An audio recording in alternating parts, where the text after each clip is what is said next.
Welcome to Inspiring People, the show about inspiring people, those who are inspired and those who inspire others.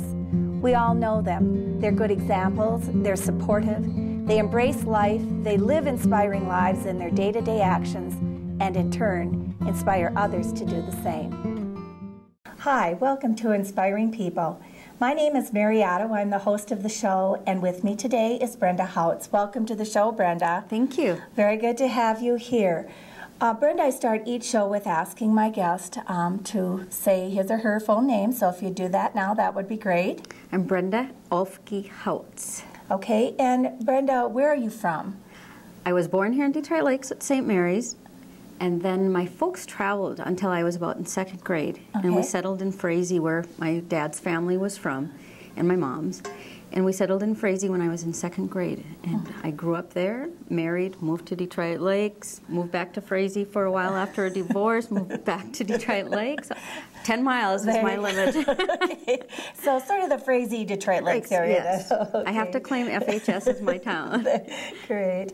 What's your current profession, Brenda? I currently work 8 to 5 as a buyer for a manufacturing company, SJ Electro Systems, here in Detroit Lakes, and I've been there for years. Okay, and what do you do when you have free time or when you have time when you're not working? A few years back, I started speaking, public speaking. Okay. And I've taken several classes and part of the Toastmasters, president of the Lakes Area Toastmasters. And I go out to schools, to communities, to churches, and talk about my faith, what's happened in my life, and do that with my spare time. I also garden, huge garden. And at this time of the year, I would guess that's keeping you pretty busy, right? Yes, it's my love-hate relationship with the earth. With the earth, sure. Okay, how about your family? You have brothers and sisters? No brothers. No I grew up in a brothers. family of 5 girls. Oh, wow. But between us 5 girls, we had 11 boys. Oh, no kidding. So in our family, if you're a girl, you have boys. If you're a boy in our family, like the grandsons, they had daughters, a couple daughters first before they could have any girls or boys. So it kind of all works out then in the end, right? Okay, good.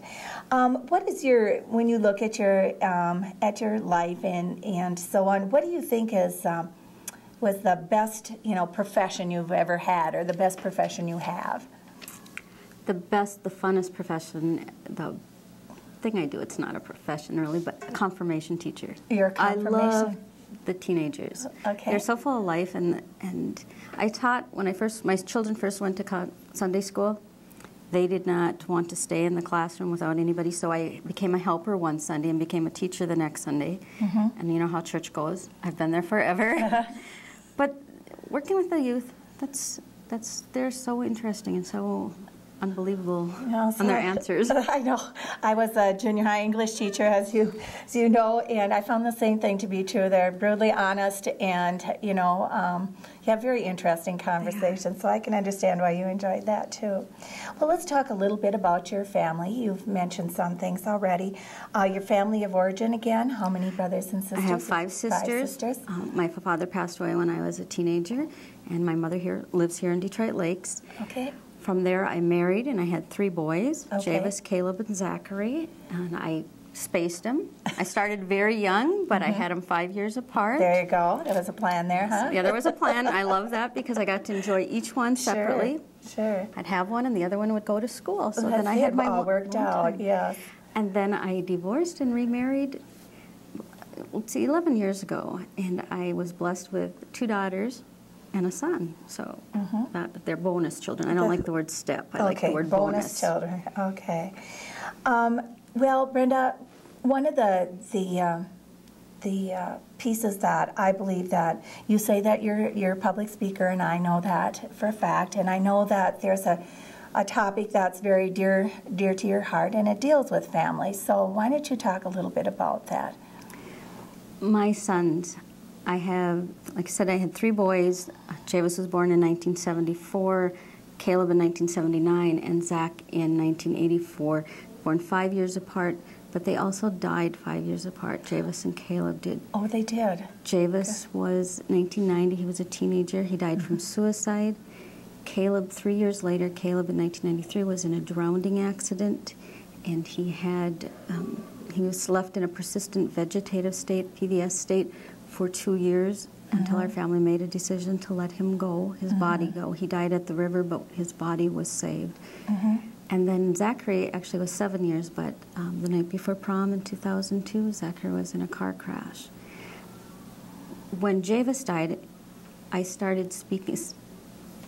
The campfires here in town, Patty Heath, asked if I would talk about suicide, because nobody was talking about it. Suicide is like a hidden illness.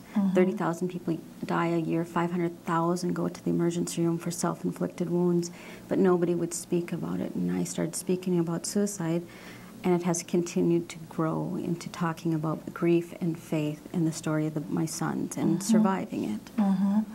So let's talk about Javis to begin with. I knew Javis as a young boy when he was in junior high, and I can remember even where he was, you know, where he sat.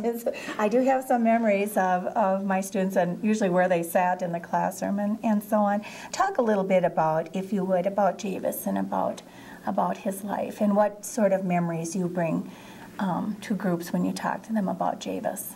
Javis was my first child, and I was 17 when I had him, so we grew up somewhat together, as hard as that is to say, because I wanted life to be perfect for him. But he was a very intense child, a serious child, a very intelligent child, but he also was, on the serious side, as he grew into his teen years, life wasn't the way he thought it should be. His parents were not high income, they had divorced, and he just had an unrealistic belief that, you know, life should be the way it is on TV.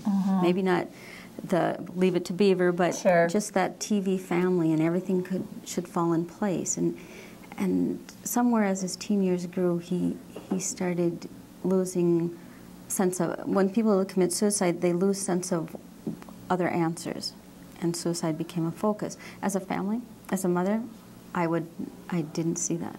I seen a normal teenager, maybe a little angry, a little happy, extremes, but I seen a normal teenager, and that's what's hard with suicide. It's not something you can look at somebody and say, oh, I think they're suicidal.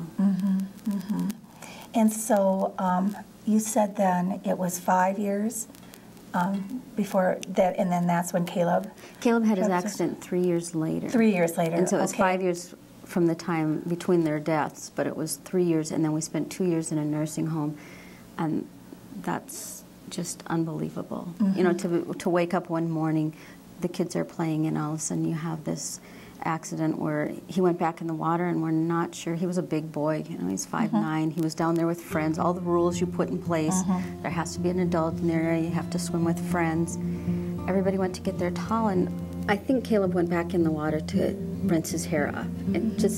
He had very thick hair, and that's what I think. There's, you know, nobody quite knows why he went back in. But he went back in the water, and he was caught in the current and pulled under for however it happened. Nobody was there, so nobody knows. The boys that were with him, when they came back and he wasn't there, they started looking for him. They went up on top of the dam, and they looked down, and they saw his body in the water, and they went in to pull him out. His cousin, who was my age, came out of the house, and she helped them pull him out and started CPR right away.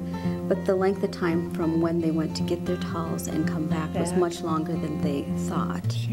And so he'd been in the warm water for 10 to 15 minutes. And so the lack of oxygen destroyed his brain. And at that time, then, you had a decision to make, I know, and we will be talking about that in the second segment of my interview with you, okay?